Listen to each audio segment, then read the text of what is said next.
بسم اللہ الرحمن الرحیم۔ السلام علیکم۔ میرا آج کا نیا ناول ہے رشتے خون کے نہیں احساس کے ہوتے ہیں۔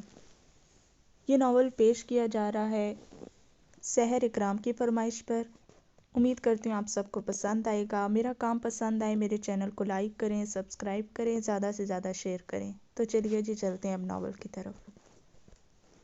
ناول رشتے خون کے نہیں احساس کے ہوتے ہیں، جن کی رائٹر ہیں سعیدہ جویریہ شبیر۔ رات کا اندھیرا سورج کی روشنی میں گم ہو چکا تھا۔ چرند پرند رزق کی تلاش میں اپنے اپنے گھونسلوں سے نکل چکے تھے۔ اسی طرح انسان بھی حصول رزق کی خاطر سرگرداں تھے۔ چھوٹے چھوٹے بچے کندھوں پہ بیگ لٹکائے اسکول کی جانب بڑھ رہے تھے اور کچھ بستر میں گھسے خواب و خرگوش کے مزے لوٹ رہے تھے۔ جس طرح شاہراہوں پر گہما گہمی نظر آ رہی تھی، اسی طرح رحمانی منزل میں ہر کوئی اپنی ہی تیاریوں میں مصروف تھا۔ کسی کو دکان سے دیر ہو رہی تھی تو کسی کی یونیورسٹی بس نکل جا رہی تھی۔ سید رحمان صاحب کا شمار جدی پشتی رئیسوں میں ہوتا تھا۔ رحمانی منزل انہی کے وقتوں میں ایک نشانی تھی جس میں اب ان کی اولادیں آباد ہیں۔ بڑی سی ڈائننگ ٹیبل لاؤنج کے وسط میں رکھی گئی تھی۔ دبیز کارپیٹ اور دیگر لوازمات سے ڈائننگ ایریے کو سجایا گیا تھا۔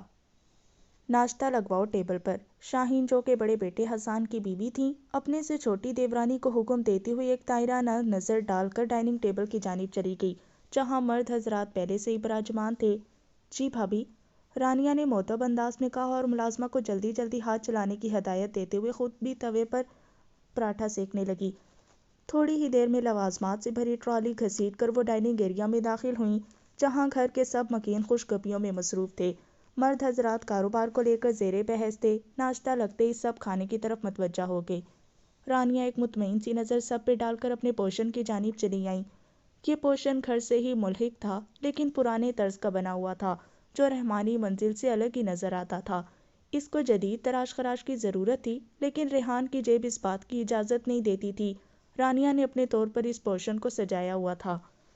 کمرے میں داخل ہوئیں تو چاروں کو سوتا دے کر ان کا پارا ہی ہو گیا۔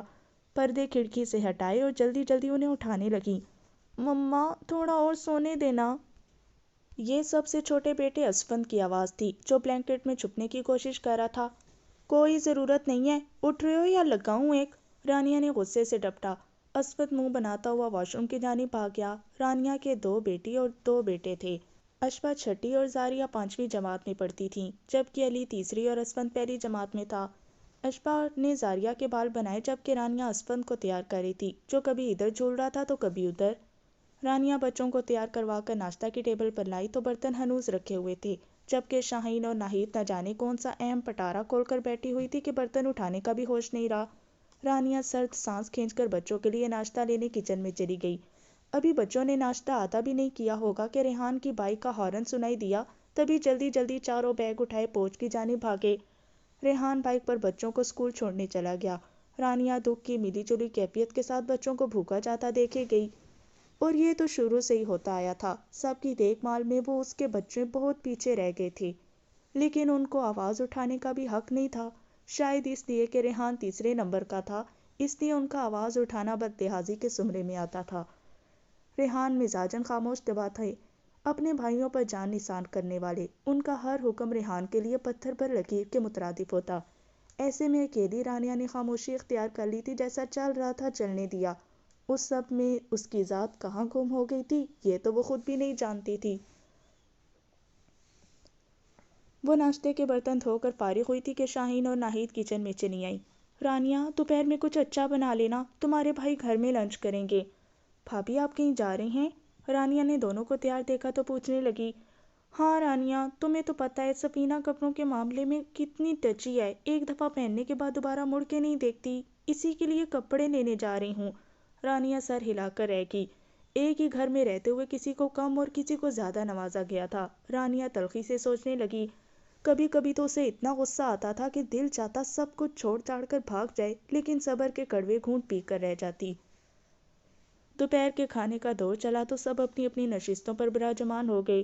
مختلف انواع اقسام کی ڈش کھانے کی میز پر رکھی ہوئی تھیں اور اس سب کی تیاری میں رانیہ کتنی ہلکان ہو گئی تھی یہ وہی جانتی تھی۔ وہاں موجود لوگوں میں شاید احساس نام کی کوئی چیز نہیں تھی۔ تعریف کرنا تو محال، یہ پوچھنا بھی گوارا نہ کیا کہ آج کھانے کا انتظام کس نے کیا ہے۔ یا شاید ان سب کے ذہنوں میں یہ بات تھی کہ مفت کی ملازہ ہے تو صحیح، جو ان کی حکم کی پابند ہے، وہ کہیں دن تو دن ہو اور کہیں رات تو رات ہو۔ ارے رانیہ، آؤ بیٹھو نا، کھاؤ کھاؤ۔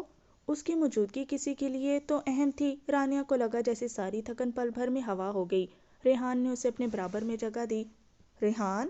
حسان نے پلیٹ میں چاول نکالتے ہوئے پکارا۔ جی بھائی۔ ریحان کھانے سے ہاتھ روک کر پوری طرح متوجہ ہوا۔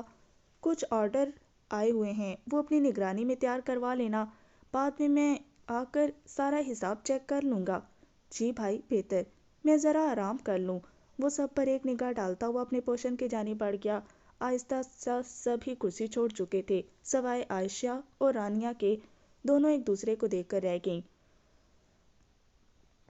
بابا، آپ نے کہا تھا کہ ہم آج جائیں گے، اشپا نے نروٹھے پن سے کہا۔ تو میں کب منع کر رہا ہوں؟ ہم جائیں گے نا، لیکن آج تو بابا کو بہت کام ہے نا۔ ریحان نے اشپا کو بہلایا۔ کل رات ہی تو ان لوگوں نے آئس کریم کھانے کا پروگرام بنایا تھا۔ آج چونکہ جمعہ تھا تو شام میں جانے کا ارادہ تھا، لیکن اب حسان نے آرڈر کا کہا تو مجبوراً اسے دکان جانا پڑ رہا تھا۔ لیکن اشپا تھی کہ جانے کی رٹ لگائی ہوئی تھی۔ چاروں بھائیوں کا مشترکہ سویٹ اینڈ بیکرز کا کاروبار تھا، جو کہ بڑے پیمانے پر چل رہا تھا۔ اللہ تعالیٰ نے اس میں برکت اور لذت اتنی رکھی ہوئی تھی کہ جو پہلی دفعہ وہاں سے مٹھائی خریدتا دوبارہ لینے کی غرض سے ضرور آتا تھا۔ حسان نے انجینئرنگ کی ہوئی تھی، اس لیے وہ دکان پر بیٹھنے کو اپنی توہین گردانتا تھا۔ ہاں، حساب کرنے بشوق چلا جاتا تھا۔ اس سے چھوٹا ذوالفقار باقاعدگی سے نہیں تو دو دو دن بعد چکر لگا لیتا تھا، جبکہ ریحان اور محسن باقاعدگی سے دکان جاتے تھے۔ مٹھائیاں اور دیگر چیزیں ریحان اپنی نگرانی میں تیار کرواتا تھا۔ یوں زندگی کے ماہ و سال گزرتے چلے گئے۔ سارے دن کے کام نپٹا کر اس کا تھکن سے برا حال تھا۔ رات کے 10 بجتے ہی وہ سونے کی کرتی تھی۔ بچے اسکول جانے والے تھے تو صبح جلدی اٹھتے اور رات جلدی سو جاتے تھے۔ ریحان رات دیر سے ہی گھر آتا تھا۔ بائک کے ہارن کی آواز پر وہ کچن میں کھانا گرم کرنے چلی گئی۔ ریحان دوپہر کا گیا ہوا رات کے 1 بجے آیا تھا، جس کا مطلب مسلسل وہ دکان کے جھمیلوں میں الجھا رہا تھا۔ موسم صبح سے ہی ابر آلود ہو رہا تھا۔ رانیہ کا ارادہ کپڑے دھونے کا تھا، لیکن موسم کے بگڑے تیور اسے باز رکھے ہوئے تھے۔ کپڑے دھونے کا کام کل پر ڈالتے ہوئے وہ کچن میں چلی گئی۔ آج گھر میں ہلچل مچی ہوئی تھی، سب کی فرمائشی پروگرام جاری تھا۔ کسی کو چائے کے ساتھ پکوڑے چاہیے تھے تو کوئی دہی بڑے کی چاہ میں رانیہ سے خوش آمدید تھا، اور رانیہ منہ پہ مسکراہٹ سجائے سب کی خواہش پہ عمل پیرا تھی۔ موٹی موٹی بوندیں اب موسلادھار بارش میں تبدیل ہو گئی تھی۔ سوندھی سوندھی سی خوشبو ہر سو پھیلی ہوئی تھی۔ گرج گرج کے ساتھ مینا زور شور سے برس رہا تھا۔ سارے نوجوان بچے چھت پر جمع تھے۔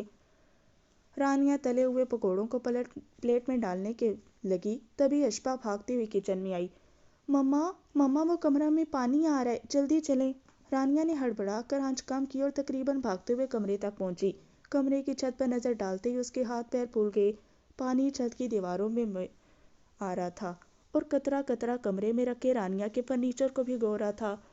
رانیہ نے ریحان کو کال کر کے ساری صورتحال سے آگاہ کیا اور خود اشپا اور زاریہ کے ساتھ سامان ادھر ادھر کرنے لگی۔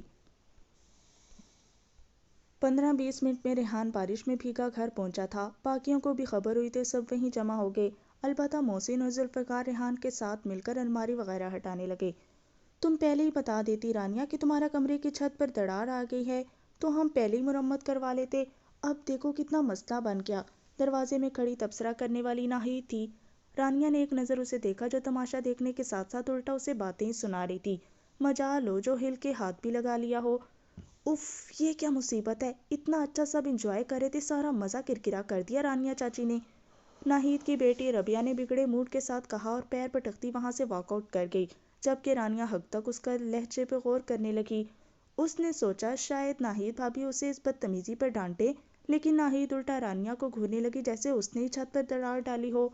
باقی بھی ایک ایک کر کے جانے لگے۔ فرنیچر تقریباً وہاں سے ہٹ چکا تھا۔ رانیہ کو نئی فکروں نے آ گھیرا تھا۔ آسمان پر بادل اب چھٹ چکے تھے، لیکن رانیہ کے ذہن آنے والے وقت کو سوچ کر ہلکان ہوئے جا رہا تھا۔ ایک نظر اس نے بیڈ پر سوئے چاروں بچوں پر ڈالی جو کچھ دیر پہلے ہی سو گئے تھے۔ اگست کا مہینہ شروع ہوا تو بارشوں نے بھی اپنے آنے کی خبر دے دی۔ مون سون کی بارشیں تو پورا پورا ہفتہ چلتی ہیں۔ آگے کیا ہوگا، آج تو جیسے تیسے کر کے رات گزار لی۔ اس نے سر اونچا کر کے چھت کی جانب دیکھا جو ابھی بھی گیلی ہو رہی تھی، البتہ پانی ٹپکنا اب بند ہو چکا تھا۔ گہری سانس کھینچ کر سر ہاتھوں پر گرا لیا۔ تبھی اسے اپنے کندھے پہ ہاتھ کا دباؤ محسوس ہوا۔ وہ اس لمس کو بخوبی پہچانتی تھی۔ آسودہ سی مسکراہٹ کے ساتھ گردن موڑ کر ریحان کو دیکھا۔ ریحان نے بغور اس کے اترے ہوئے چہرے کو دیکھا۔ نیند نہیں آ رہی؟ ان حالات میں کس کو نیند آ سکتی ہے بھلا؟ رانیہ نے دکھ سے کہا۔ پریشان تو ریحان بھی تھا، لیکن وہ مرد تھا، اپنی پریشانی چھپانا اسے بخوبی آتا تھا۔ کیوں رانیہ کی طرح سر پکڑ کر بیٹھنے سے تو کچھ حاصل نہیں ہوتا، البتہ پریشانی اور بڑھ جانی تھی۔ تم فکر نہ کرو، میں صبح بات کروں گا بھیا سے۔ اب ایک کمرے میں تو گزارا مشکل سے مشکل تر ہوتا جا رہا ہے، اور پھر اب یہاں کی دیواریں بھی بوسیدہ ہو گئی ہیں۔ بات کیا کرنی ہے، آپ نے تو اپنا حصہ لینا ہے، ویسے بھی کاغذات تو آپ کے نام ہیں۔ ریحان کی بات پر رانیہ نے نہ سمجھی سے دیکھا۔ ہاں، لیکن اس مکان میں آدھا حصہ بھیا کے نام بھی ہے، اور ظاہری سی بات ہے جب تک وہ پورا مکان میرے نام نہیں کر دیتے تو ہم کیسے رہائش اختیار کر سکتے ہیں؟ رانیہ نے سمجھ کر اس بات میں سر ہلایا۔ ایک نئی امید کے ساتھ وہ دونوں وہاں سے اٹھے تھے۔ کمرے میں موت کا سناٹا چھایا ہوا تھا۔ سوئی بھی گرتی تو اس کی آواز کانوں میں سنائی دیتی۔ تمہیں کیا مسئلہ ہے اس سب کے ساتھ رہنے میں؟ بھاری بھرکم آواز کمرے میں گونجی تھی۔ کچھ کے چہرے پر تفکر کے سائے لہرا رہے تھے، جبکہ ناہید اور عائشہ پرسکون سی ساری باتوں میں سے لطف اندوز ہو رہی تھیں۔ بھیا، اب بھی آپ یہ کہہ رہے ہیں کہ کیا مسئلہ ہے؟ کل سب آپ کے سامنے ہی تو ہوا تھا، اور ویسے بھی اب بچے بڑے ہو رہے ہیں، ایک کمرے میں گزارا مشکل سے ہوتا ہے۔ ریحان نے دبی دبی آواز میں شکوہ کیا۔ رانیہ دمسادے حسان کے تاثرات کا جائزہ لے رہی تھی۔ کس نے ڈالی ہے آخر ہی خرافات تمہارے ذہن میں، جو تمہیں ہماری بات سمجھ نہیں آ رہی؟ حسان نے چبھتی نظروں سے رانیہ کو گھورا۔ صاف ظاہر تھا ان کی نگاہوں سے کہ اور کوئی نہیں رانیہ نے ہی اختلافات کا بیج بویا ہے۔ رانیہ تو اپنی جگہ چور سی ہو گئی، جبکہ اس بارے میں توقع تک سے پہلے ریحان سے اس کی اس موضوع پر کوئی بات بھی نہیں ہوئی تھی۔ کیسی خرافات؟ میں تو اپنا حق مانگ رہا ہوں۔ کیا حق مانگنا بھی خرافات ہے؟ حسان نے ریحان کے چہرے کو دیکھا۔ ہلکی ہلکی سرخی نمودار تھی، البتہ سبھی پیشانی بلد سے پاک تھی۔ تمہاری اس بات سے یہ ظاہر ہو رہا ہے کہ تم بٹوارا کروانا چاہتے ہو، پھوٹ دلوا رہے ہو۔ بھیا، آپ میری بات کو غلط رخ نہیں دے سکتے۔ کل کو ذوالفقار بھائی اپنا حصہ مانگیں گے تو کیا وہ بھی پھوٹ دلوائیں گے؟ ٹھیک ہے، اگر تم بٹوارا نہیں کرواتے رہے تو ہم تمہارے پوشن کی مرمت کروا دیں گے۔ ایک کمرے میں گزارا نہیں ہوتا تو 3 بنوا دیں گے۔ حسان نے بات کو گول مٹول انداز میں پیش کیا۔ بھیا، چلے میں مان لوں کہ آپ نئے سرے سے سارا پوشن بنوا دیں گے، لیکن بات پھر وہیں آ کر رکتی ہے کہ کب تک ہم ذوالفقار بھائی کے گھر میں رہتے رہیں گے؟ آخر ان کو بھی اپنے بچوں کے لیے گھر تو چاہیے نا۔ پھر 1-2 سال میں ان کی شادیاں بھی کرنی ہوگی۔ جب بھی تو ہم نکلیں گے نا، تو یہ کام ابھی ہی کیوں نہ کر لیں؟ حسان نے گہری نظروں سے ریحان کو دیکھا، جو اپنے موقف پہ ڈٹا ہوا تھا۔ ذوالفقار اور محسن ایک دوسرے کو دیکھ کر رہ گئے۔ ٹھیک ہے، اگر تم اتنے ہی عاجز آ چکے ہو ساتھ رہنے میں، تو ہم تمہیں اپارٹمنٹ کرائے پر دلوا دیتے ہیں۔ حسان نے گویا احسان عظیم کرتے ہوئے کہا۔ لیکن بابا نے تو میرے نام پورا مکان کیا تھا۔ ریحان کی بات پر حسان نے بے چینی سے پہلو بدلا۔ ہاں، لیکن اب وہ میرے نام ہے، حسان نے صوفے سے پشت لگاتے ہوئے گویا دھمکایا۔ ریحان نے بے یقینی سے باپ کی جگہ بیٹھے بھائی کو دیکھا، جو کتنی آسانی سے اس کے حق کو اپنا حق کہہ رہا تھا۔ تمہارے مکان پر کافی سارے ٹیکس لگے ہوئے تھے، اب انہیں بھی تو ادا کرنا تھا۔ تم نے تو کاغذات دے کر اپنا بوجھ ہی اتار پھینکا تھا۔ رانیہ ہکا بکا ان دونوں کی گفتگو سن رہی تھی اور سمجھنے کی کوشش کر رہی تھی۔ لیکن کاغذات مانگتے ہوئے تو آپ نے یہ سب نہیں کہا تھا۔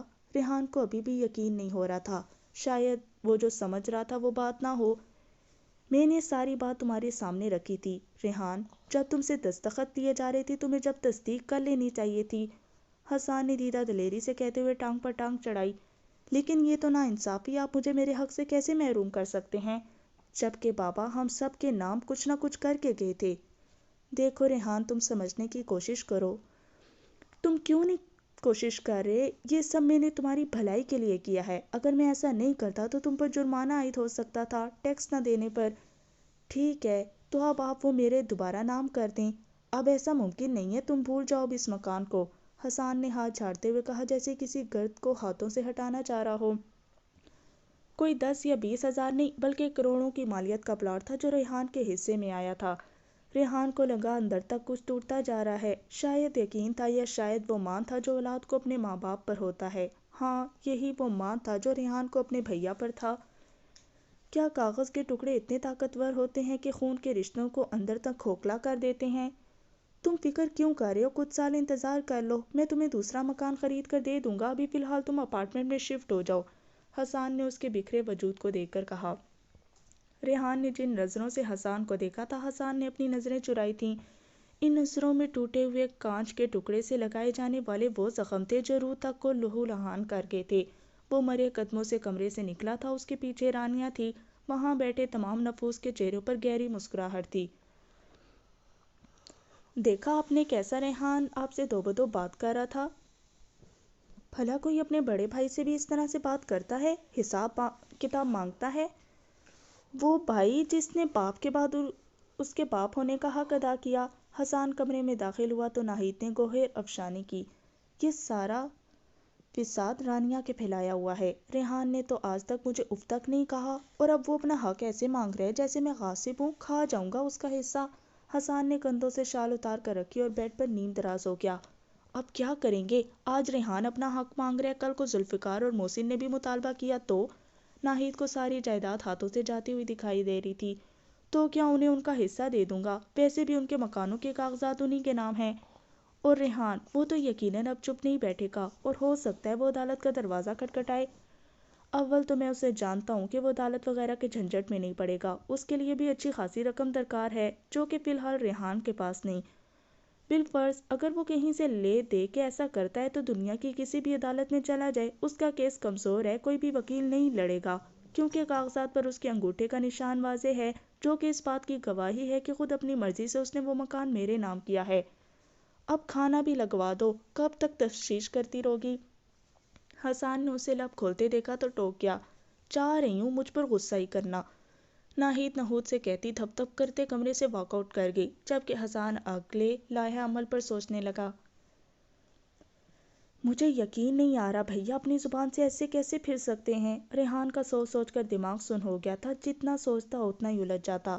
دل تھا کہ دھاڑے مار کر رونا چاہتا تھا کہ اس کے اپنے سگے خون کے چند پیسوں کے عوض اتنا بڑا فراڈ کیا تھا۔ بھلا کوئی اپنے خون کے ساتھ حق تلفی کیسے کر سکتا ہے؟ وہ بھائی جس پر آنکھ بن کر ان کی ہر بات کو تسلیم کرتا تھا، شاید یہی اس کی غلطی تھی، کیونکہ اس نے ان پر اندھا اعتماد کیا۔ کیوں وہ یہ بات بھول گیا تھا کہ جس پر دولت کا نشہ سوار ہو جائے، اسے تو اپنی بیوی اپنی اولاد بھی یاد نہیں رہتی۔ وہ تو پھر بھائی تھا، وہ بھی چھوٹا، جو ان کے خلاف جانے کا سوچ بھی نہیں سکتا تھا۔ جس مقام پر حسان فائز تھا، آج اسی مقام سے بہت نیچے وہ آ گرا تھا۔ وجہ لالچ تھی، بہت پیسے کی لالچ۔ ریحان نے آنکھوں میں آئی نمی کو انگوٹھے سے صاف کیا۔ رانیہ خاموشی سے ریحان کو دیکھ رہی تھی، اس سمے تو اس کے پاس بھی دلاسے کے لیے کوئی الفاظ نہیں تھے، نقصان تو اس کا اور اس کے بچوں کا ہوا تھا۔ ناشتے کی ٹیبل پر ایک غیر معمولی سی خاموشی چھائی ہوئی تھی، سب اپنے اپنے ناشتے کی جانب توجہ کیے ہوئے تھے۔ تبھی ذوالفقار نے کھنکار کر بات کا آغاز کیا۔ بھائی میں چاہ رہا تھا کہ اب ہمیں الگ ہو جانا چاہیے، یوں بھی ریحان تو اب شفٹ کر ہی رہا ہے، تو میں چاہ رہا تھا کہ آپ لوگ بھی اپنے اپنے گھروں میں شفٹ ہو جائیں۔ ذوالفقار کی بات پر حسان کے چہرے پر بل نمایاں ہوئے۔ ٹھیک ہے، تم دونوں کے کاغذات مل جائیں گے، میری رائے یہ ہے کہ لگے ہاتھوں آپ دکان کا بھی بٹوارا کر دیں، تاکہ ہم دوبارہ سے اپنا کوئی کاروبار شروع کر لیں۔ ذوالفقار نے جھجکتے ہوئے بات مکمل کی۔ جو بھی تھا، حسان کا روب اور دبدبا سامنے والے کو جھجکنے پر مجبور کر دیتا تھا۔ بابا نے تمہارے نام صرف مکان ہی کیا تھا، جو تمہیں مل جائے گا، دکان کو رہنے دو، جو کاروبار چل رہا ہے اسے چلنے دو، حسان نے نہایت تلخی سے کہا، گویا اسے دکان کے بٹوارے کی بات ناگوار گزری تھی۔ بھائی اس کاروبار میں ہماری بھی محنت لگی ہوئی ہے، آپ ہمیں اس میں سے آدھا حصہ رقم کی صورت میں دے دیں، تاکہ کل کو کسی کے آگے ہاتھ نہ پھیلانا پڑے۔ جی بھیا، میں ذوالفقار بھائی کی رائے سے اتفاق کرتا ہوں، محسن نے بھی اپنا مطالبہ کیا۔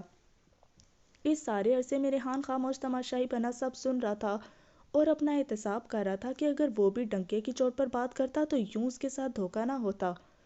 تم فی الحال مکان کے کاغذات تو لو، باقی کا دیکھتے ہیں پھر، حسان نے ٹالنے والے انداز میں کہا اور کرسی چھوڑ کر کھڑا ہو گیا۔ ایک نظر سر جھکائے بیٹھے ریحان پر ڈال کر کمرے کی جانب چل دیا، جبکہ ذوالفقار نے شاہین کی جانب معنی خیزی سے دیکھا تھا۔ دماغ ٹھیک ہے تمہارا؟ یہ کس قسم کی باتیں کر رہی ہو؟ محسن نے کڑے تیوروں سے عائشہ کو گھورا۔ صحیح کہہ رہی ہوں، یہ تو کوئی بچہ بھی سمجھ لے کہ حسان بھائی کس طرح سے ریحان کو دھوکہ دے رہے ہیں۔ میں تو کہہ رہی ہوں تم جلد از جلد اپنا حصہ لے لو، مکان سے بھی اور دکان سے بھی، محسن نے پرسوچ انداز میں سر ہلایا جیسے عائشہ کی بات پر اتفاق کر رہا ہو۔ میں بھیا سے بات کروں گا، ریحان کو کچھ تو دیں، اس کے تو بچے بھی ابھی چھوٹے ہیں۔ تمہیں کیا پڑی ہے کسی کے معاملات میں ٹانگ اڑانے کی؟ اپنا حصہ لو اور خاموشی اختیار کرو، عائشہ نے نخوت سے کہا۔ بھائی ہے وہ میرا، اب ایسے تو نہیں چھوڑ سکتا نا۔ بھائی ہے، عائشہ نے بڑبڑاتے ہوئے کہا۔ محسن گھور کر عائشہ کی جانب دیکھنے لگا۔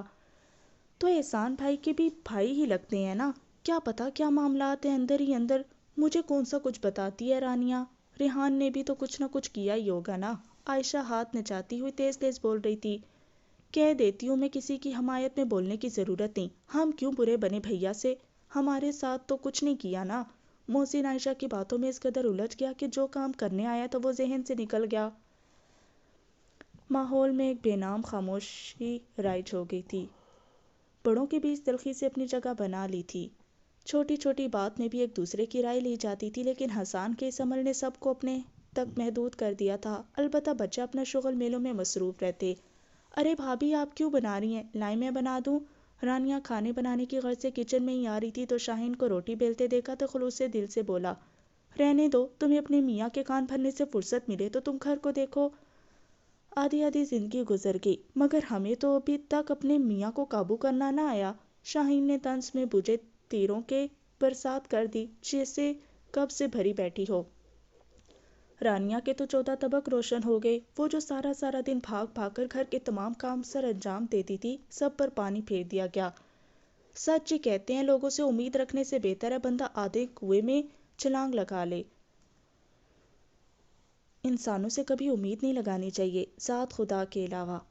وہ اگر دے دے تو جتاتا نہیں اور اگر نہ دے تو رسوا بھی نہیں کرتا۔ بہت سے آنسو اس کی آنکھوں میں جمع ہو کر تالاب کا منظر پیش کر رہے تھے۔ کیا اپنا حق مانگنا بھی جرم ہے؟ رانیہ اگر تھوڑی دیر اور وہاں رہتی تو بکھر جاتی۔ دھیرے دھیرے چلتی ہوئی وہاں سے نکل گئی۔ اسے دکھ پہنچا تھا، بہت دکھ۔ اس کا کیا قصور اس سب میں؟ ہر کوئی اسے ہی مرد الزام ٹھہرا رہا تھا۔ وہ تو زیادہ بات بھی نہیں کرتی تھی، کسی سے اپنے کام سے کام رکھنا اس کی عادت میں شامل تھا۔ آج خلاف معمول ریحان کی کچھ طبیعت ناساز تھی جس کی وجہ سے دیر سے ہی وہ کچن میں گئی تھی۔ صحن میں کھڑے ہو کر دوپٹے سے اپنی نم آنکھیں خشک کیں۔ وہ ہرگز بھی ریحان کو کوئی تاثر نہیں دینا چاہتی تھی، وہ تو خود کل سے ٹوٹ پھوٹ کا شکار تھا۔ اسے سب بتا کر وہ اور پریشان نہیں کرنا چاہتی تھی۔ کیا ہوا، تم آج دکان نہیں گئے؟ تھوڑی دیر پہلے ہی ذوالفقار نے حسان کو بتایا تھا کہ ریحان آج دکان نہیں آیا، اور یہ پہلی دفعہ تھا سارے عرصے میں، ورنہ وہ باقاعدگی سے دکان جاتا تھا۔ حسان خود ہی وجہ دریافت کرنے کمرے میں چلا آیا۔ ریحان نے حسان کو کمرے میں آتے دیکھا تو اٹھ کر بیٹھ گیا۔ کچھ نہیں بھیا، وہ بس تھوڑا سر میں درد تھا۔ ریحان چاہتے ہوئے بھی لفظوں میں تلخی اختیار نہیں کر سکا۔ یہ اس کی تربیت ہی تھی، جس نے آج تک بڑے بھائی کے سامنے اونچی آواز میں بات تک نہیں کی تھی، اور تربیت تو حسان کی بھی ہوئی تھی، تو کیا دولت کو دیکھ کے وہ سب بلائے طاق رکھتا چلا گیا؟ یہ احساس کیے بغیر کہ اس کے اس عمل سے ریحان پر کون سی قیامت گزرے گی۔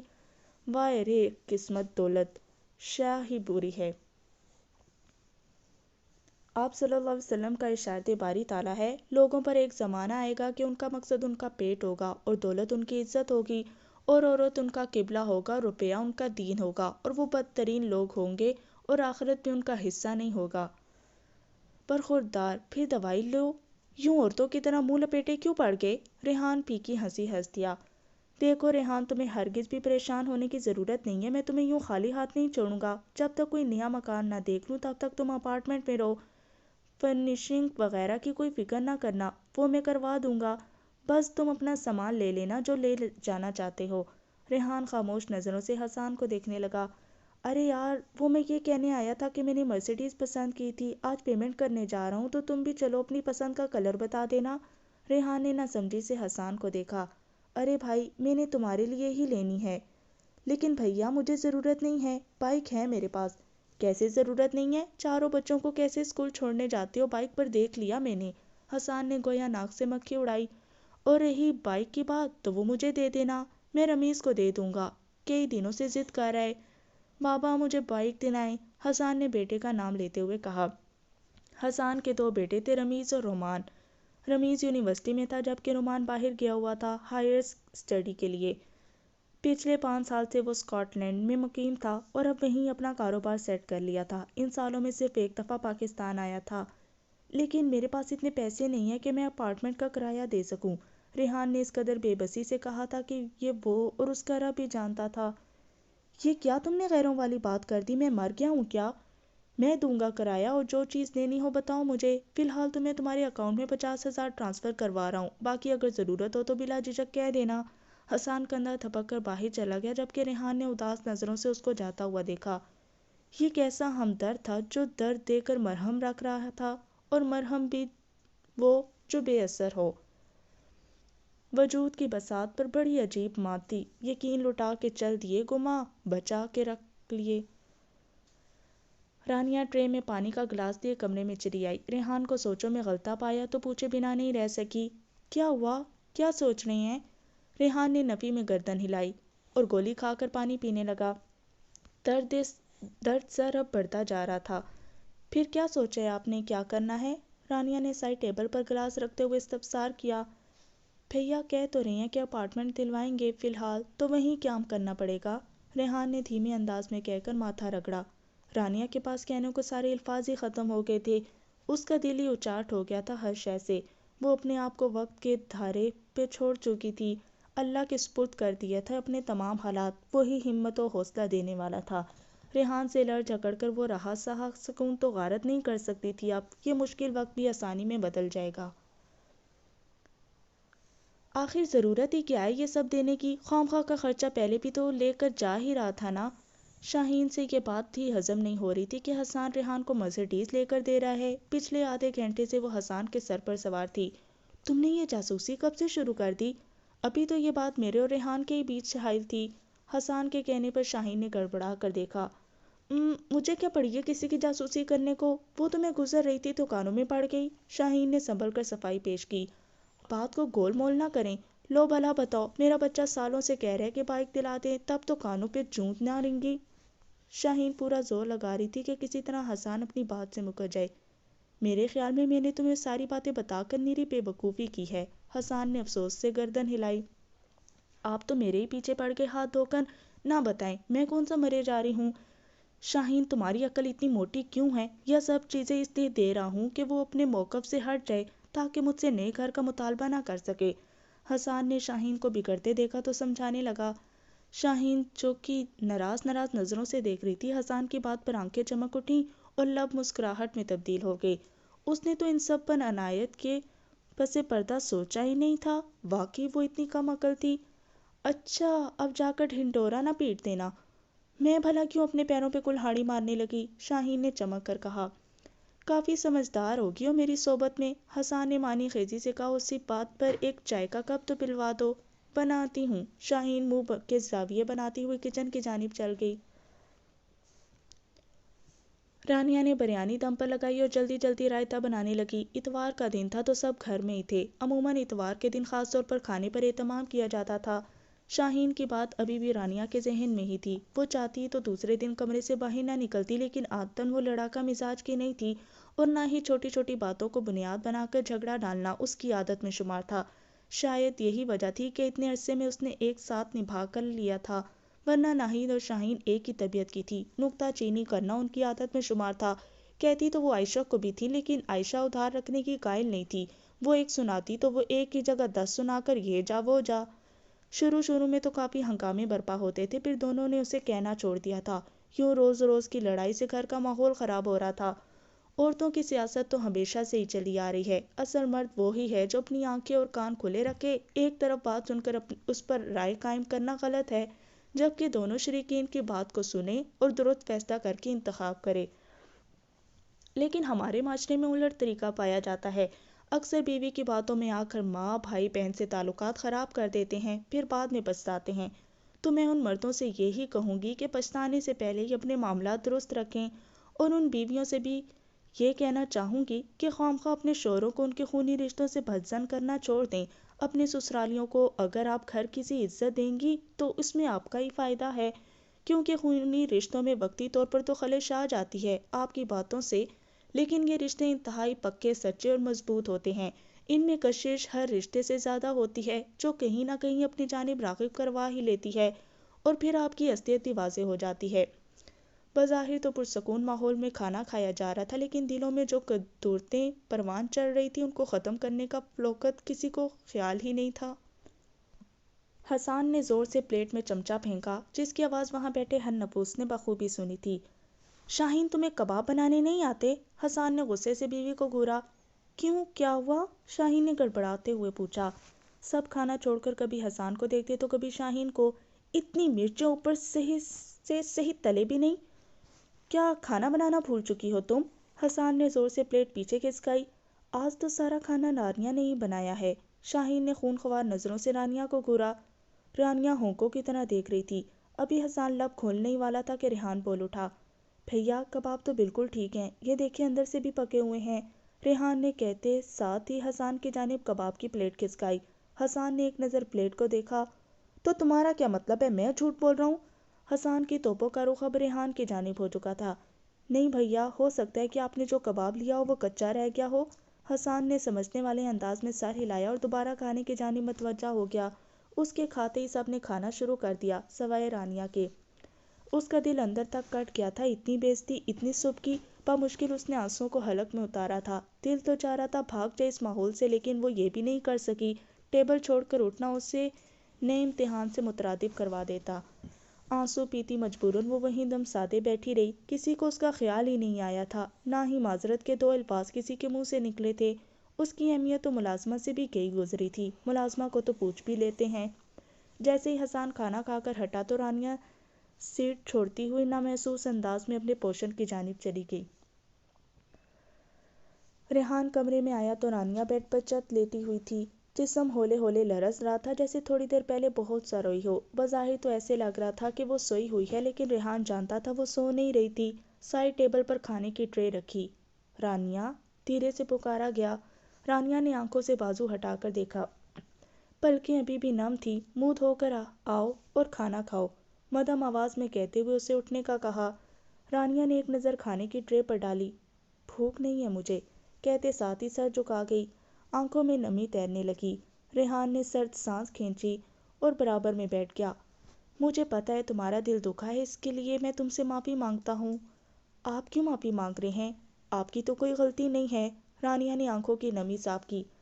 پتہ نہیں رانیا میری غلطی ہے بھی یا نہیں، لیکن تمہاری کوئی غلطی نہیں تھی۔ بھیا کو اس طرح نہیں کہنا چاہیے تھا۔ ریحان نے گردن جھکا لی۔ لیکن اب تم بھوکی بیٹھی ہو، یہ تمہاری غلطی ہے۔ آج سارا دن کچن میں رہی تم، باقی کسی نے بھی کچن میں جھانکنے کی کوشش نہیں کی، اور اب بغیر کھائے پیے اٹھ کے آ گئی۔ ریحان نے شکوہ کناں نظروں سے دیکھا۔ تو اور کیا کرتی؟ آپ نے دیکھا تو تھا سب کیسے دیکھ رہے تھے۔ جب تک تم خود کو اہمیت نہیں دو گی تو کوئی بھی تمہیں اہمیت نہیں دے گا۔ آج میں نے خیال کر لیا، کل کو میں بھی پیچھے ہٹ جاؤں گا۔ یہ کہہ کر کہ اس سے اپنا خیال نہیں تو میں کب تک کروں؟ ریحان نے سمجھانے والے انداز میں رانیا کو کہا۔ تبھی دروازے پر دستک ہوئی۔ آ جائیں باجی جی، وہ شاہین باجی بلا رہی ہیں آپ کو۔ کیوں؟ رانیا کے بجائے ریحان نے پوچھا۔ وہ جی برتن نہیں دھوئے نا رانیا باجی نے، شاکرہ نے جلدی جلدی کہا۔ ریحان کے ماتھے پہ بال نمایاں ہو گئے۔ اگر برتن بھی یہی دھوئے گی اور کھانا بھی اسی نے پکانا ہے تو تم کس بات کی تنخواہ لیتی ہو؟ ریحان نے تڑک کر کہا۔ وہ جی میم تو کہتی ہوں، لیکن شاہین باجی اپنے کاموں میں لگائی رکھتی ہیں۔ شاکرہ نے صفائی پیش کی۔ آج سے تم ہی برتن دھوگی، اور جس کو اعتراض ہوگا وہ خود یہ کام کر لے، ورنہ تم چھٹی کرو۔ نہیں صاحب، ایسا غضب نہ کرے، میرے چھوٹے چھوٹے بچے ہیں، وہ بھوکے مر جائیں گے۔ شاکرہ نے زور زور سے روتے ہوئے ہاتھ جوڑ لیے۔ تو جو روزی تم اپنے بچوں کو کھلاتی ہو اسے حلال بھی کرو، جاؤ یہاں سے۔ شاکرہ آنسو بہاتی ہوئی چلی گئی۔ رانیا اٹھ کر جانے لگی تو ریحان نے ٹوک دیا۔ کہاں جا رہی ہو؟ آ رہی ہوں۔ بیٹھو یہاں، ضرورت نہیں ہے تمہیں جانے کی۔ ریحان نے غصے سے کہا۔ آپ کو نہیں پتا وہ نیچے جا کر ایک کی دو لگائے گی۔ آپ تو چلے جائیں گے دکان، پیچھے مجھے ہی بھگتنا پڑے گا۔ تم نے سنا نہیں میں نے کیا بکواس کی ہے؟ رانیا چپ چاپ دوبارہ بیٹھ گئی۔ یہ کیا ہنگامہ مچایا ہوا ہے؟ حسان کی آنکھ لگی ہی تھی، شور کی آواز سے کھل گئی۔ پوچھیں اس سے، اس کی بیوی سے، سارا دن ہم نے پہاڑ توڑوائے ہیں جو اتنی باتیں سنا رہے یہ۔ لیکن بھائی میں نے کب باتیں سنائی؟ حسان نے ہاتھ اٹھا کر ریحان کو خاموش کروایا۔ پوری بات بتاؤ، کیا کہنا چاہ رہے ہو؟ حسان نے ذوالفقار سے پوچھا۔ ذوالفقار نے ساری باتیں حسن کے گوشے گوار کی جو شاکرہ نے آ کر بتائی تھیں۔ دفع ہو جاؤ تم یہاں سے، بغیرت عورت، نمک حرام، تم یہاں فساد کرنے آئی ہو، کوئی ضرورت نہیں ہے تمہیں یہاں کام کرنے کی، حسان نے دھاڑ کر کہا تو شاکرہ نے برابر میں کھڑی شاہین کو دیکھا۔ تجھے شرم نہیں آئی تھی؟ دفع ہو جائے یہاں سے ورنہ پولیس سے پکڑوا دیں گے۔ غضب خدا کا، ہمارے گھر میں رہ کے ہمیں ہی لڑوا رہی ہے، کہہ کر وہ کھینچتے ہوئے اسے وہاں سے لے گئی۔ ذوالفقار، مجھے تم سے اس طرح کی حرکت کی قطعی امید نہیں تھی۔ حسان نے افسوس سے ذوالفقار کو دیکھا۔ ہاں بھائی، آپ کیوں میری حمایت لینے لگے؟ آپ تو مجھے یہ کہیں کہ ہی آخر اپنا حصہ جو مانگ لیا میں نے۔ ذوالفقار نے نخوت سے سر جھٹکا۔ یہ کیا بکواس کر رہے ہو تم؟ حسان کی ڈھار پر ایک لمحے کو تو ذوالفقار بھی خوفزدہ ہو گیا، لیکن اگلے ہی پل سنبھل چکا تھا اور تنفن کرتا ہوا وہاں سے چلا گیا۔ یہ کیا ہو گیا تمہیں ریحان؟ تم تو ایسے نہیں تھے، صبح مجھ سے الجھ رہے تھے اور اب ذوالفقار سے، حسان نے نرم آواز میں کہا۔ جب سے آنکھوں سے اندھے اعتماد کی پٹی ہٹی ہے سب واضح نظر آنے لگا ہے۔ ویسے بھی میں آج ہی رانیہ اور بچوں کو لے کر چلا جاؤں گا، آپ رہیں اپنے آشیانے میں۔ لیکن اپارٹمنٹ تو ابھی نہیں لیا۔ اچھی بات ہے، مجھے نہیں چاہیے آپ کا کوئی بھی احسان، لیکن جاؤ گے کہاں؟ اگر آپ کو میری فکر ہوتی تو یہ پوچھنے کی نوبت ہی نہ آتی۔ چلتا ہوں، کوئی گستاخی ہو گئی ہو تو معاف کر دیجیے گا۔ لمبے لمبے ڈگ بھرتا ہوا وہ زینے چڑھتا چلا گیا۔ یہ کیا کر رہے ہو تم؟ یہ ایک ہی تو تھا جو تمہاری بات پر صدقے دل سے یقین رکھتا تھا، اسے بھی تم نے لالچ میں کھو دیا۔ بہت دور سے ایک آواز اس کے کانوں میں پڑی تھی، شاید اس کا ضمیر آخری سانسیں لے رہا تھا۔ خود ہی ریحان نے وہ مکان میرے نام کیا تھا اور اگر ایسی بات نہ ہوتی تو وہ اپنا حق ضرور لے لیتا، یوں نہیں چھوڑتا۔ اس نے ہیلا بہانے سے اپنے ضمیر کو چپ کروایا تھا۔ بی بی، آپ کے کہنے پر ہی میں نے یہ سب کیا، اب دیکھ لے مجھے ہی گھر سے نکال دیا۔ چپ کر، تیری زبان گدی سے کھینچ لوں گی۔ یہ پکڑو 10,000 اور نکل یہاں سے، آئندہ اس گھر میں قدم نہیں رکھنا، شاہین نے کہتے ساتھ ہی دروازہ بند کر دیا۔ اسی رات ریحان رانیہ اور بچوں سمیت رحمانی منزل سے چلا گیا تھا۔ کسی نے انہیں روکنے کی کوشش نہیں کی تھی، روکتے بھی کیوں، ان کے جانے میں سب کا ہی مفاد شامل تھا۔ شاکرہ کی جگہ ایک نئی ملازمہ آ چکی تھی۔ فی الحال تو حسان کو کوئی خیر خبر نہیں تھی ریحان کی، زندگی اپنی ڈگر پہ چل رہی تھی، کسی کو خاص فرق نہیں پڑا تھا ان کے جانے سے۔ یہ کیا کہہ رہے ہو تم؟ جانتے بھی ہو اس بات سے ہمارے بچوں پر کیا گزرے گی؟ جی بھیا، میں تو خود پریشان ہوں، آخر پریشے کو ہوا کیا ہے، کیوں وہ اس رشتے سے انکار کر رہی ہے، میری تو سمجھ سے باہر ہے۔ بلاؤ اسے، میں خود بات کرتا ہوں۔ ابھی تو وہ یونی گئی ہوئی ہے، آتی ہے تو بھیجتا ہوں۔ تمہیں تو اختلاف نہیں ہے نا؟ حسان نے محسن کو جانتی ہوئی نظروں سے دیکھا۔ نہیں بھیا، مجھے اور عائشہ کو کوئی اعتراض نہیں ہے، یہ تو پریشے ہی ہے جو ماننے کو تیار نہیں، محسن نے افسوس سے کہا۔ تم کچھ نہیں کہنا اب اسے، میں خود سنبھال لوں گا، بچی ہے، مان جائے گی۔ 2 کمروں پر مشتمل یہ چھوٹا سا کرائے کا مکان تھا، صاف ستھرا جدید طرز کا بنا ہوا۔ نبیل جو کہ ریحان کا جگری یار تھا اور ریحان کی ہر طرح کھانے پینے گھرانے سے تعلق رکھتا تھا، اکلوتا ہونے کی وجہ سے باپ کی ساری دولت کا نہتا حقدار تھا، پچھلے سال ہی شادی کر کے بیوی اور بچے کے ساتھ خوشحال زندگی گزار رہا تھا۔ نبیل کے بار بار کہنے پر بھی ریحان نے نیچے کا پورشن بغیر معاوضے کے رہائش اختیار نہیں کی تھی۔ 2 دن پہلے ہی آخرکار نبیل نے ریحان کی ضد کے آگے گھٹنے ٹیک دیے تھے۔ ریحان کے حالات نبیل سے پوشیدہ نہیں تھے، اس پر ریحان کی خودداری نے نبیل کو مرعوب کیا تھا۔ اتنی جلدی کرائے کا مکان لینا آسان نہ تھا، یوں بھی نبیل کا گھر 3 منزلہ تھا، نیچے والی منزل استعمال میں نہیں تھی، یوں اب وہ ریحان کے زیر استعمال تھی۔ رانیہ نے اللہ کا شکر ادا کرتے ہوئے گھر کی سیٹنگ کرنا شروع کر دی تھی۔ تم نے ابھی تک سالن نہیں پکایا؟ ناہید عائشہ کے سر پر کھڑی استفسار کر رہی تھی۔ انسان ہوں، کوئی روبوٹ نہیں جو پلک جھپک کر کام مکمل کر لوں، عائشہ نے طنز کرتے ہوئے سر جھٹکا۔ رانیہ کو دیکھا تھا نا کیسے جلدی جلدی ہاتھ چلاتی تھی، تمہیں تو بالکل گھرداری نہیں آتی، اوپر سے زبان گز بھر کی، خود تو بیٹھ کر مفت کی روٹیاں توڑتی ہیں اور آگے سے مجھے ہی باتیں سنا رہی ہیں۔ وہ رانیہ ہی تھی جو اب کی کڑوی کسیلی سن کر برداشت کر جاتی تھی۔ یاد رکھیے گا، میں عائشہ ہوں، عائشہ محسن۔ چولہے کی تپش اوپر سے ناہید کی باتیں، عائشہ کا پارا ہائی ہو گیا تھا، اور بھولے سے قدم رکھ ہی لیا کچن میں تو اب بنائے خود کھانا۔ عائشہ ہاتھ جھاڑتی ہوئی یہ جا وہ جا، ناہید ہکا بکا اسے دیکھے گئی۔ میری ہمت ماری تھی جو اس بد زبان کے منہ لگی، اب بھگتو۔ میں نے سنا ہے تم نے شادی سے انکار کر دیا ہے، سامنے سے آتی پریشے کا راستہ روکا گیا تھا، تیوری چڑھا کر سامنے والے کو دیکھا۔ یہ کیا حرکت ہے؟ الٹا سوال داغا کیا؟ جو پوچھ رہا ہوں اس کا جواب دو، میں تمہارے فضول سوالوں کے جواب دینا ضروری نہیں سمجھتی۔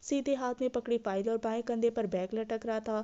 پسینے کے قطرے ماتھے پہ چمک رہے تھے۔ اور ہاں، آئندہ مجھے سر راہ روکنے کی غلطی ہرگز نہیں کرنا، ورنہ انجام کے ذمہ دار تم خود ہوگے۔ انگلی اٹھا کر تنبیہ کرتی ہوئی وہ آگے بڑھ گئی۔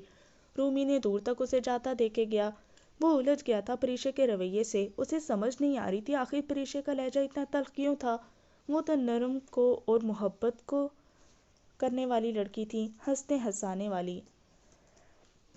واہ بھابھی زبردست، آپ تو بہت اچھا پکاتی ہیں، ماننا پڑے گا آپ کے ہاتھ میں جادو ہے۔ عائشہ تعریفوں کے پل باندھے جا رہی تھی اور ناہید اسے گھورے جا رہی تھی۔ ارے آج تم نے پکایا ہے کھانا، یہ تو اچھی بات ہے، شاہین نے سراتے ہوئے کہا۔ میں تو کہہ رہی تھی بھابھی کہ میں بھی کچھ مدد کروا دوں، لیکن ناہید بھابھی نے کہا کہ آج میں سارا کھانا خود بناؤں گی۔ عائشہ نے کمال کی معصومیت دکھائی تھی۔ پریشے بیٹا آپ کمرے میں آنا، مجھے کام ہے۔ حسان کھانا کھا چکا تھا تو پریشے سے کہتا ہوا چلا گیا۔ پریشے نے نہ سمجھی سے عائشہ کو دیکھا تھا، کیونکہ اس سے پہلے کبھی یوں حسان نے اسے نہیں پکارا تھا۔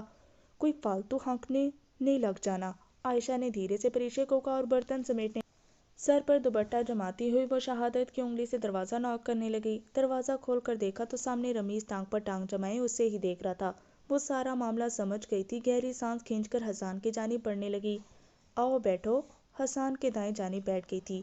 رمیز کی جانب ایک نظر ڈالنے کے بعد دوسری نظر ڈالنا اس نے ضروری نہیں سمجھا تھا۔ پڑھائی کیسی جا رہی ہے؟ اچھی، مختصر سا جواب تھا۔ ماحول میں تناؤ واضح تھا۔ پریشے کو تو ایسا ہی لگا، جبکہ رمیز کی نگاہیں مسلسل پریشے کا طواف کیے ہوئے تھیں۔ اسے الجھن محسوس ہو رہی تھی۔ پریشے کیا آپ کا اس شادی سے انکار ہے؟ حسان نے واضح الفاظوں میں پوچھا۔ پریشے حسان کے پوچھنے سے گڑبڑا گئی تھی۔ وہ پہلے ہی سوچ چکی تھی، لیکن اسے یوں روبرو بات کرنا دشوار لگ رہا تھا۔ جی تایا ابو، وجہ پوچھ سکتا ہوں؟ آپ پوچھ سکتے ہیں، لیکن میں بتانا نہیں چاہتی، پریشے نے دھیمے لہجے میں کہا۔ کیا تمہیں فرق نہیں پڑے گا میں تمہارے انکار کی وجہ از خود اخذ کر لوں؟ تایا ابو گستاخی معاف، لیکن میں وجہ بتا چکی ہوں ابو کو، اس کے بعد آپ جو بھی سوچیں، میں پابندی کو تو عائد کرنے سے رہی، آپ کی سوچوں پر۔ نہایت تلخی سے کہا گیا۔ اتنے میں شاہین چائے لیے کمرے میں آئی۔ رمیز تم محسن کو بلا کر لاؤ۔ رمیز لمحہ ضائع کیے بنا وہاں سے گیا تھا۔ پریشے ششوپن میں مبتلا تھی کہ اب کیا ہو گیا؟ کیا یہ بابا کو بھی ذلیل کریں گی؟ یا اللہ، میں سچائی کے راستے میں قدم رکھ چکی ہوں، تیرے سوا کسی کا ساتھ نہیں ہے، میں تیری ہر آزمائش میں پورا اتروں گی، بس آپ مجھے تنہا نہ چھوڑنا۔ کیا تمہیں پریشے کے انکار کی وجہ معلوم ہے؟ کھردرے لہجے میں حسان نے پوچھا۔ جی بھیا، لیکن میں اس کی بے تکی کسی بھی وجہ کو ماننے کو تیار نہیں، محسن نے غصے سے کہا۔ تم وجہ بتاؤ۔ میں بتاتی ہوں بابا، پریشے محسن کے بتانے سے پہلے ہی کہہ اٹھی۔ تایا ابو، میرا رمیز سے کوئی اختلاف نہیں ہے، میرا اعتراض اس ناانصافی پر ہے جو آپ نے ریحان چاچو کے ساتھ کی ہے۔ چپ ہو جاؤ پریشے، محسن نے دھاڑتے ہوئے کہا۔ بولنے دو اسے، حسان نے ہاتھ اٹھا کر محسن کو خاموش کروایا۔ جب تک آپ ریحان چاچو کو ان کا حق نہیں دیں گے، میں آپ کے گھر کی بہو بننے سے انکاری ہوں۔ زیادہ اعتماد بحال ہو چکا تھا۔ یکدم فضا میں تناؤ محسوس ہوا۔ ناانصافی میں نے کی ہے، رمیز نے تو نہیں؟ حسان نے سرخ آنکھیں سامنے کھڑے وجود پہ گاڑیں۔ یہ بھی تو آپ کا ہی بیٹا ہے، وہی کرے گا نا جو آپ نے کیا۔ ضبط سے دونوں ہاتھوں کی مٹھیاں بھیجنی اور ساتھ ہی سب کو جانے کا اشارہ کیا۔ اور ہاں تایا ابو، رمیز کو سمجھا دیجیے گا کہ آئندہ بیچ سڑک پر مجھے روکنے کی کوشش نہ کرے۔ اسے تو عزت کا خیال نہیں، لیکن مجھے اپنی عزت دل و جان سے عزیز ہے۔ بنا کسی کو دیکھے وہ کمرے سے نکل گئی۔ محسن میں اتنی ہمت باقی نہیں تھی کہ وہ حسان سے معافی تلافی کرتا۔ رمیز کا چہرہ غم و غصے کی شدت سے لال ہو چکا تھا۔ ایک بہت بڑا معرکہ سر انجام دے کے آئی تھی۔ اس سے جتنی خوشی ہو رہی تھی وہ سارے خوف پہ بھاری تھی۔ وہ غلط کو غلط کہہ کر آئی تھی بھری محفل میں۔ آج کے اس نفسا نفسی کے دور میں غلط کو غلط کہنا سب سے بڑا جہاد تھا۔ جہاں لوگ جھوٹ کی بنیاد پر محل تعمیرات کرواتے ہیں، وہاں اس نے سچ کا ساتھ دیا تھا۔ کم از کم وہ اپنے رب کے آگے تو سرخرو ہو گئی تھی۔ جب حشر کا میدان برپا ہوگا، تمام انسان اللہ تعالیٰ کی عدالت میں پیش کیے جائیں گے، اس کا نام پکارا جائے گا۔ پریشے، تمہارے پاس صحیح اور غلط دو راستے تھے، تم نے کس کا انتخاب کیا؟ تو وہ فخر سے کہے گی کہ اے میرے خالق و مالک، مجھے آگاہی دینے والے رب، میں نے صراط مستقیم کا انتخاب کیا، میں نے اس راہ کا انتخاب کیا جس کا آپ کے آخر زمان نبی کریم صلی اللہ علیہ وسلم نے پیغام دیا تھا۔ اس نے وضو کیا اور نماز عشاء ادا کرنے لگی۔ اب اسے کوئی پرواہ نہیں تھی لوگوں کی غضب خدا کا، ایسی بے باکی، ایسی بے حیائی ہم نے تو نہ دیکھی نہ سنی۔ یوں منہ پھاڑ اپنے رشتے سے انکار کر کے چلی گئی، نہ کوئی ادب نہ تہذیب۔ ہے تو عائشہ کی بیٹی نا، اسی کا پر تو ہوگی، وہ کیا کم بد لحاظ ہے؟ میں تو شروع دن سے ہی خلاف تھی اس رشتے کے، آپ کو بھائیوں کی محبت کا بخار چڑھا تھا۔ دیکھ لیا اب چھٹانگ پر کی لڑکی کو، کیسے منہ زوری کر کے گئی ہے، آخر کو تایا کا درجہ رکھتے ہو۔ شاہین کی تلخ باتیں رمیز کی برداشت سے باہر ہوئی تو لمبے لمبے ڈگ بھرتا ہوا کمرے سے نکل گیا۔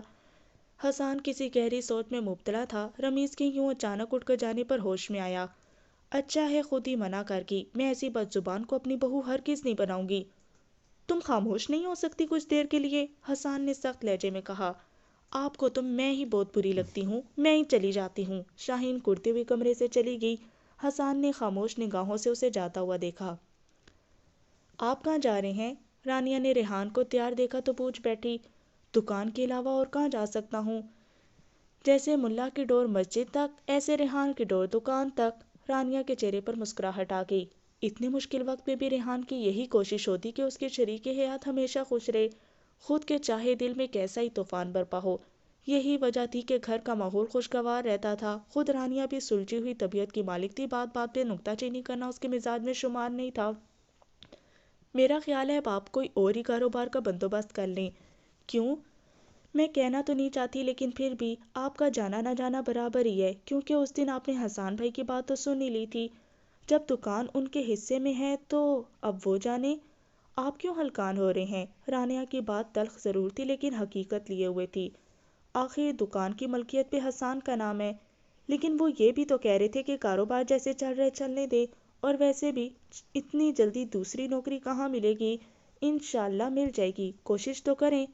اچھا میں چکر لگا کے آتا ہوں دکان کا، پھر سوچتے ہیں اس بارے میں۔ بات تو رانیہ کی صحیح تھی، لیکن ایک دم وہ دکان چھوڑ کر یوں گھر بھی نہیں بیٹھ سکتا تھا۔ جو کچھ پیسے دکان سے آتے تھے اس سے گھر بھی تو چلانا تھا نا۔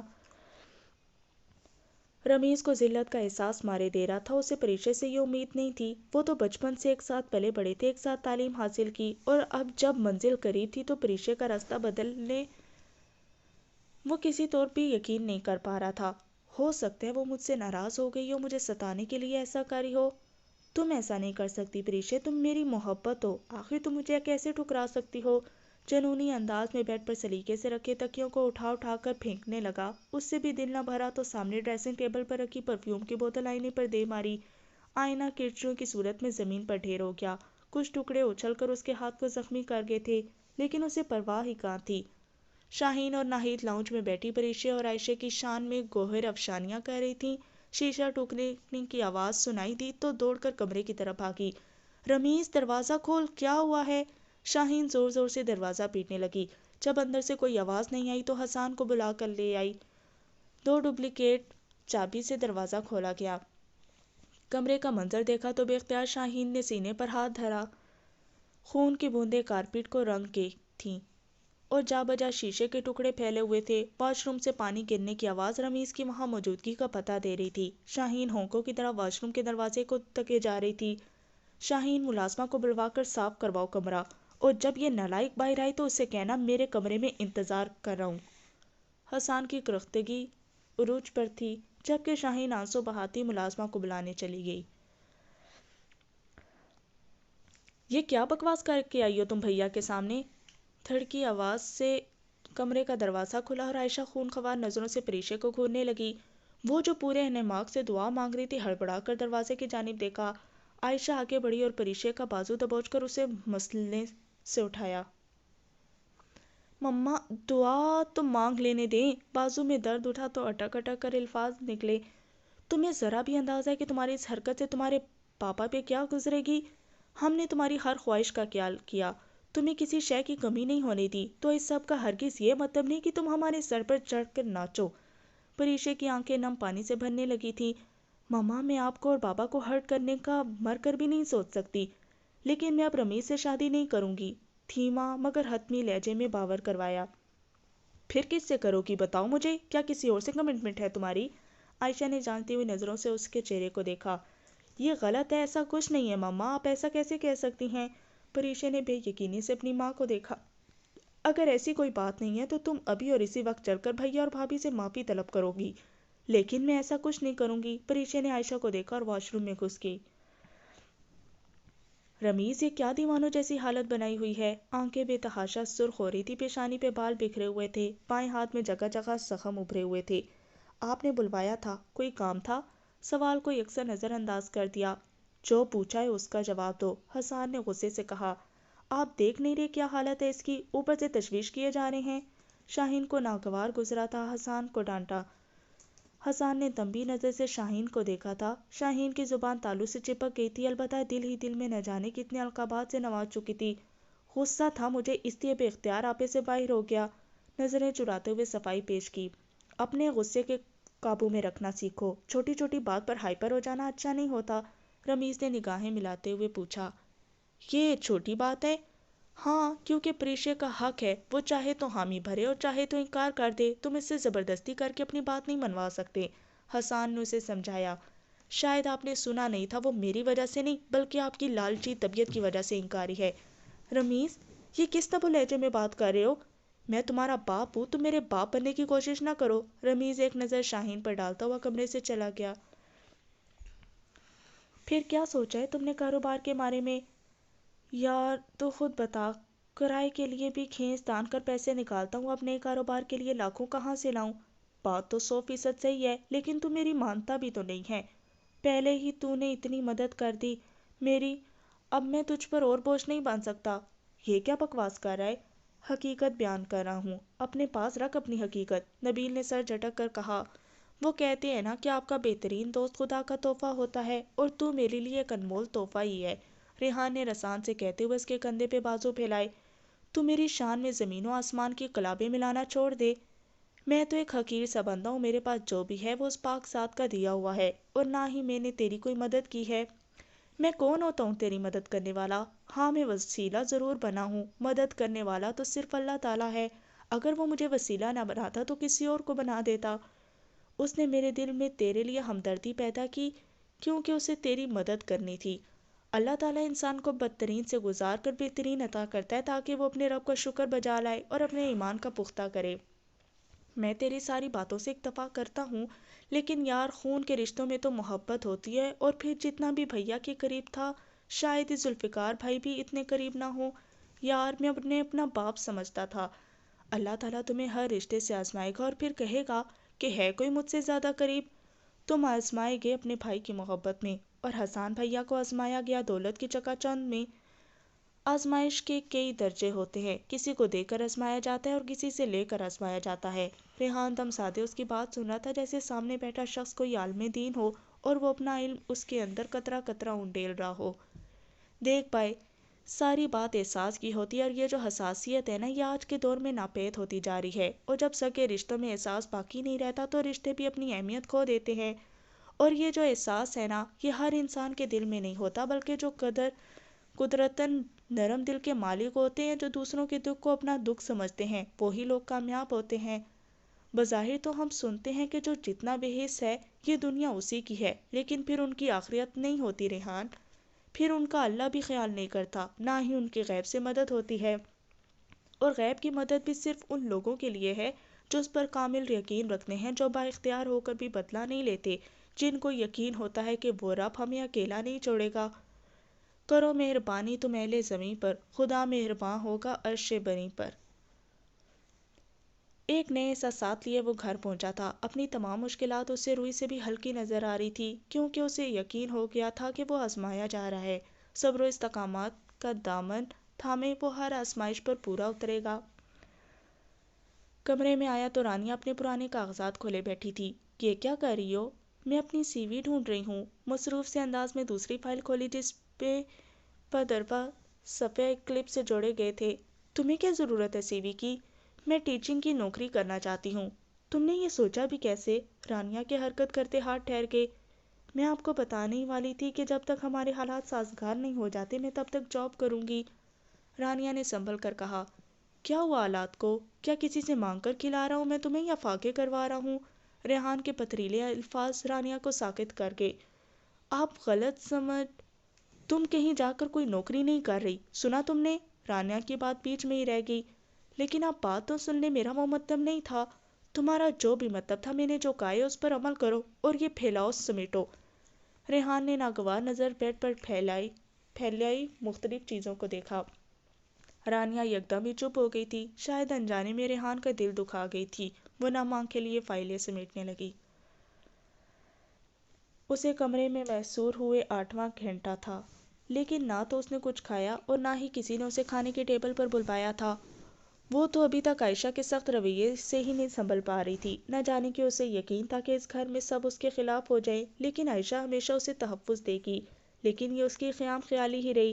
اسے اپنے ماں باپ کو بھی صرف دولت ہی نظر آ رہی تھی، لیکن ریحان چاچو کے ساتھ ہوئی ناانصافی کسی کو نظر نہیں آ رہی تھی۔ یقین تو اسے رمیز پر بھی تھا کہ اس کا بچپن کا دوست، اس کے بچپن کا ساتھی، اس کے ہر فیصلے میں اس کا ساتھ کھڑا ہوگا۔ دونوں کی دوستی سے سبھی واقف تھے۔ اسی دوستی کو مد نظر رکھتے ہوئے حسان اور محسن نے بچوں کے رشتے پکے کر دیے تھے۔ ریحان کے معاملے کے بعد تو جیسے سب بدل کر رہ گیا۔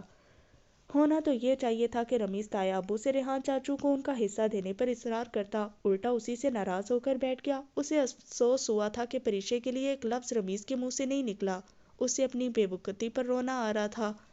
عائشہ کمرے میں آئی تو پریشے نے چہرہ اٹھا کر ماں کو دیکھا۔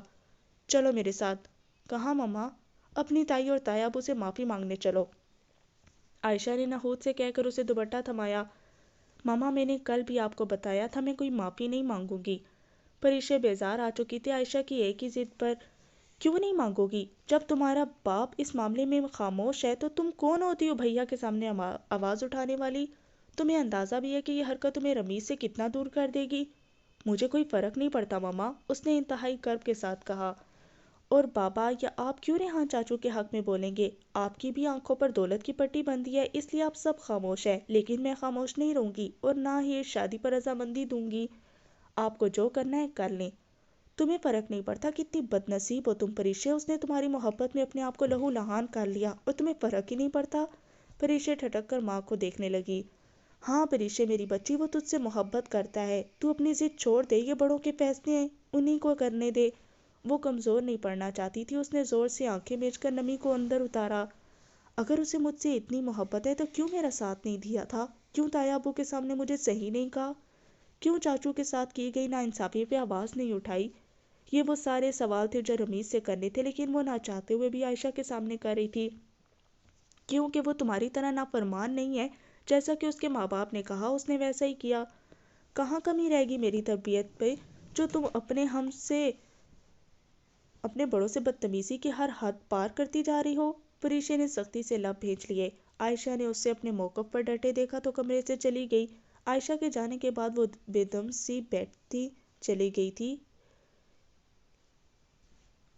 مضبوط بننے کے لیے ایک بار ٹوٹنا پڑتا ہے، بکھرنا پڑتا ہے، جیسے فرشتے بکھر رہی تھی، جیسے ریحان ٹوٹ پھوٹ کا شکار ہو رہا تھا۔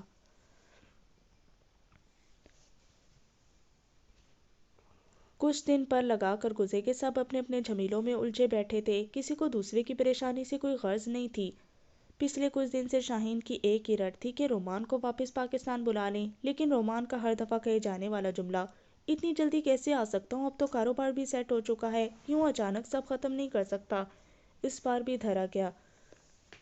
آ جائے گا، تم کیوں پریشان ہو رہی ہو؟ حسان نے شاہین کو دلاسا دیتے ہوئے کہا۔ مجھے تو لگ رہا ہے وہاں کسی میم کی زلفوں کا اثر ہو گیا ہے جو اس کا ماں باپ سے بھی ملنے کا دل نہیں کرتا، اوپر سے لاکھوں روپے منگواتا رہتا ہے، نہ جانے کیسا کاروبار کر رہا ہے، ابھی بھی اسے ہمارے ہی پیسے کی ضرورت ہوتی ہے۔ کیسی فضول باتیں لے کر بیٹھ گئی ہو؟ میری ساری جائیداد دونوں بیٹوں کی ہی تو ہے، ان پر خرچ نہیں کروں گا تو کس پر کروں گا؟ چھڑک کر کہتے ہوئے حسان نیم دراز ہو گیا تھا۔ پریشے جو ان کے کمرے سے گزر کر کچن میں جا رہی تھی، ان دونوں کی باتیں سن کر نفرت سے منہ پھیر گئی۔ دوسروں کے حق کو اپنا حق کہنے والوں کو کبھی سکون نہیں ملتا تھا ابو، لیکن یہ بات آپ ابھی نہیں سمجھ سکتے۔ تلخی سے سوچ کر وہ کچن کی طرف بڑھ گئی۔ دل میں رمیز کے لیے جو ہمدردی تھی وہ بھی اب ختم ہو چکی تھی۔ جنہیں دولت عزیز ہو جائے ان کے لیے محبت کوئی معنی نہیں رکھتی۔ پھر 2 دن بعد ہی شاہین کے منہ سے نکلی ہوئی بات کی تصدیق ہو گئی تھی۔ رومان نے وہاں جینی نام کی لڑکی سے شادی رچا لی تھی۔ حسان کو تو گویا چپ لگ گئی تھی اس دن کے بعد سے جب کہ شاہین کا رونا دھونا بھی کم نہیں ہوا تھا۔ رمیز کو اس سب سے کوئی دلچسپی نہیں رہی تھی۔ وہ گھر میں کم ہی رہتا، سارا دن یونی میں گزار کر دوستوں کے ساتھ نکل جاتا۔ کہاں کھانا کھاتا تھا کچھ پتا نہیں تھا، رات میں شکل ضرور دکھا دیتا تھا شاہین کو۔ ریحان کو نبیل کے توسط سے ایک اچھی نوکری مل گئی تھی۔ یہاں بھی نبیل نے اسے اکیلا نہیں چھوڑا تھا۔ نبیل کی بیوی شاہدہ سے رانیہ کی اچھی جان پہچان ہو گئی تھی۔ رانیہ اور ریحان کی مشکلات میں کمی آتی جا رہی تھی۔ روزگار لگا تو ریحان نے دکان جانا چھوڑ دیا۔ رانیہ نے اس دن کے بعد سے نوکری کی بات بھولے سے بھی نہیں کی تھی۔ ریحان ان مردوں میں سے نہیں تھا جو اپنی عزت کو باہر دھکے کھانے کے لیے چھوڑ دے، اور یہ بات رانیہ کو سمجھ آ گئی تھی۔ حسان نے کاروبار الگ کیا تو ذوالفقار نے احتجاجاً بول چال بند کر دی۔ محسن تو پہلے ہی حسان کے سامنے آنے سے کترا رہا تھا۔ پریشے کا انکار جہاں محسن کے لیے مشکلات پیدا کر رہا تھا، وہیں عائشہ کے لیے کڑے امتحانات سے دو چار کروا رہا تھا۔ شاہین چلتے پھرتے عائشہ پر طنز کے تیر چلانا نہیں بھولتی۔ عائشہ ضبط سے سارے طعنے اور تشنا سہتی رہتی۔ وہ جو ایک کی 10 سنا دیا کرتی تھی، بات بیٹی پر آئی تو لب سی لیے تھے، کیونکہ پریشے خود ہی انکار کی صورت میں اپنی ذات کو زیر عتاب لے آئی تھی۔ دلوں میں اختلاف پیدا ہوا تو کھانا پینا بھی علیحدہ ہو گیا۔ پریشے کو جب سے عائشہ نے رمیز کا بتایا تھا، اسے کسی پل چین نہیں تھا۔ 2 دن ہو چکے تھے، رمیز کی کوئی خیر خبر نہیں تھی۔ پہلے عائشہ آ کر بتا جاتی تھی یا چلتے پھرتے سن لیتی تھی، اب تو عائشہ بھی اپنے پوشن تک محدود ہو گئی تھی۔ کہاں جا رہی ہو؟ پریشے کو نقصق سا تیار دیکھ کر عائشہ کو غصہ آ گیا۔ یونیورسٹی جا رہی ہوں، پریشے نے نرم خو لہجے میں کہتے ہوئے ماں کو شکوہ کناں نظروں سے دیکھا، وہ جو 2 دن سے اسے بھولی ہوئی تھی۔ کوئی ضرورت نہیں ہے اب آگے پڑھنے کی، اتنا پڑھ کر کون سا ہمیں نہال کر دیا۔ مما، میرا لاسٹ سیمسٹر شروع ہونے والا ہے۔ بابا، میں مانتی ہوں میری وجہ سے ہرٹ ہوئے ہیں، میں معافی چاہتی ہوں۔ بابا پلیز، میرے پورے سال کی محنت ضائع ہو جائے گی۔ محسن کو آتے دیکھ کر پریشے گڑ گڑائی تھی۔ جانے دو اسے عائشہ، تم میرا ناشتہ بناؤ، پریشے کو نظر انداز کر کے عائشہ سے کہا گیا۔ پریشے کو باپ کی سرد موری سے دکھ پہنچا تھا۔ اللہ حافظ، وہ آنکھیں رگڑتی ہوئی سیڑھیاں اترنے لگی۔ آپ کی ہی بے جا شے کا نتیجہ ہے جو آج یہ اتنی خود سر دکھائی دے رہی ہے۔ تو کیا کروں، جوان اولاد ہے، اب سختی تو نہیں کر سکتا نا۔ دیکھا نہیں تم نے چہرہ کیسا مرجھا گیا تھا۔ وہ شرمندہ ہے اپنی غلطی پر، آخر باپ تھا، کب تک ناراض رہتا۔ پریشے کا اترا چہرہ دیکھ کر دل پسیج گیا تھا۔ شرمندہ ہے، عائشہ بڑبڑاتی ہوئی چائے کپوں میں نکالنے لگی۔ رومی، میری ڈول واپس کرو۔ کیوں دوں؟ تم اپنے کھلونے سے کہہ لو میری ڈول واپس کرو۔ تایا ابو دیکھے نا، یہ میری ڈول نہیں دے رہا۔ پریشے کی پکار پر رمیز بوکھلاتا وہ سنہرے بالوں والی گڑیا پریشے کے حوالے کرتا اندر غائب ہو گیا، اور پریشے اسے بھاگتا دیکھ کر کھلکھلا کر ہنس دی۔ 8 سال کی پریشے 12 سال رومی کے تنگ کرنے پر ہمیشہ حسان یا ریحان کا سہارا لیتی تھی۔ ریحان تو اسے بہلا کر چپ کروا دیتا، جبکہ حسان رمیز کو ڈانٹ دیتا تھا۔ جتنا ان دونوں کی لڑائی ہوتی تھی، بنتی بھی بہت تھی۔ رومان سنجیدہ طبیعت کا بچہ تھا، زیادہ تر پڑھائی میں مگن رہتا۔ اسکول میں بھی 1-2 لڑکوں کے علاوہ کسی سے اس کی دوستی نہیں تھی۔ بچپن سے ریزرو رہنے والا رومان گھر میں بھی الگ تھلگ رہتا تھا۔ ناہید کی بیٹی ربیہ رومان سے 1 سال چھوٹی تھی، اکڑ مزاج، ضدی اور خود پسند تھی۔ رمیز اپنی نٹ کھٹ حرکتوں سے پریشے کو کھلکھلانے پر مجبور کر دیتا تھا۔ اسی عادت کی بنا پر رمیز اور پریشے اکٹھے پائے جاتے تھے۔ آہستہ آہستہ دونوں بلوغت کی دہلیز پر پہنچ گئے، لیکن دوستی میں رتی برابر بھی فرق نہیں آیا۔ رمیز یونی کے دوسرے سال میں تھا جب محسن نے پریشے کی خواہش پر رمیز کے ساتھ یونی میں داخلہ دلوا دیا۔ ان دونوں کی آپس کی وابستگی اور پسندیدگی دیکھ کر حسان اور محسن نے دونوں کا رشتہ پکا کر دیا تھا۔ بھوچال تو تب آیا جب سوچوں کے تلاطم میں طوفان برپا ہوا۔ پریشے کو دولت سے کوئی دلچسپی نہیں تھی۔ حساس طبیعت کی پریشے نے جب رمیز کو حسان کے ساتھ کھڑا دیکھا تو اس کے نازک سے دل پر گہری چوٹ پڑی تھی۔ اپنی 20 سالہ زندگی میں پہلی دفعہ اسے رمیز کے خلاف جانا پڑا۔ دوسری طرف رمیز اس سے سخت بدگمان ہو چکا تھا، ساتھ حسان کو بھی قصوروار ٹھہرایا تھا۔ آج وہ پورے 2 ہفتے بعد یونیورسٹی آئی تھی۔ اکا دکا اسٹوڈنٹ نظر آ رہے تھے۔ لاسٹ سیشن ہونے کی وجہ سے کچھ کی کلاسز پہلے ہی آف ہو چکی تھی اور کچھ کی ابھی جاری تھیں۔ یہ رمیز ہے نا تمہارا کزن؟ رمیز جو کہ موبائل میں مصروف تھا، نسوانی آواز کی جانب گردن گھما کر دیکھنے لگا۔ پریشے نے خفکی سے سدرا کو دیکھا اور واپس جانے لگی۔